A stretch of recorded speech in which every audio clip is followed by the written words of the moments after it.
அண்டையில் வந்து ஜனாதிபதி அவர்கள் கச்சதீவில் இருந்து கச்சதீவு தான் ஜனாதிபதி என்று சொன்னார். கச்சதீவுக்கு அவர் ஜனாதிபதியாக வந்தது கச்சதீவு கோட்டை ராஜ்யத்தின் பகுதியாக இருந்ததால் இல்லை. கச்சதீவுக்கு அவர் ஜனாதிபதியாக வந்தது கச்சதீவு கண்டி ராஜ்யத்தின் பகுதியாக இருந்ததால் இல்லை. கச்சதீவு யாழ்ப்பாண ராஜ்யத்தின் பகுதியாக இருந்ததால் தான் கச்சதீவு இந்த இலங்கையில் சொந்தமாக இருக்கிறது. நீங்கள் கண்டி ராஜ்யத்திலேயோ கோட்டை ராஜ்ய பிரதேசத்திலேயோ மொத்தத்திலும் போராடுவதற்கு தமிழர்கள் மத்தியில் இந்த எதிர்ப்பும் இல்லை.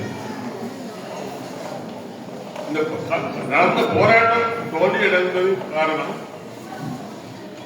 பிரேமதாசாவை நம்பி பிரேமதாசா கொடுத்த வாக்குறுதிகளை நம்பி இந்திய அரசோட யுத்தம் நடத்தி தன்னுடைய இரண்டாம் தலைமுறை இரண்டாவது கட்ட போராளிகளை இழந்தது யுத்தம் தோல்வியில் முடிந்தது காரணம்.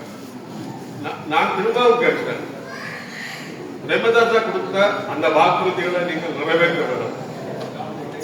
என்னொரு தலைவர் வேறொரு நாடுக்கு வந்து இறக்கிற பொழுது தமிழர்கள் வந்து இந்த நாட்டில் தமிழர்கள் வந்து சிங்களவரோடு நிற்கிற ஒரு சூழல் ஏற்பட வேண்டும் என்கிறது.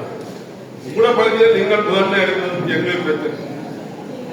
இந்த நாடு வந்து நார்த் ஈஸ்ட் ப்ராவின்ஸ் வந்து பிரைவேட் ஓனர்ஷிப் லேண்ட். சிங்கள பகுதியில் வந்து king is the sole owner service தனி. நார்த் ஈஸ்ட் வந்து நார்த் வந்து வன்னி யாழ்ப்பாண ராஜ்யமாக இருந்தது.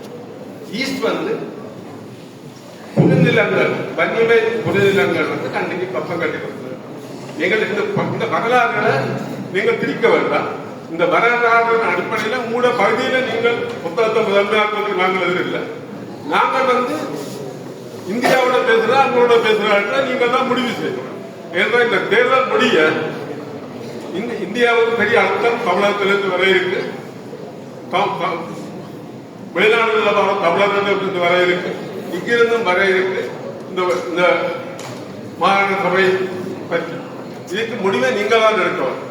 பழைய கதைகளை வந்து சொல்லிக் கொடுத்துருக்காங்க. தயவுசெய்து ப்ளீஸ். அது நாங்கள் பட்டராங்க காலத்தில் எங்க கேட்டு குளிச்சு போச்சு.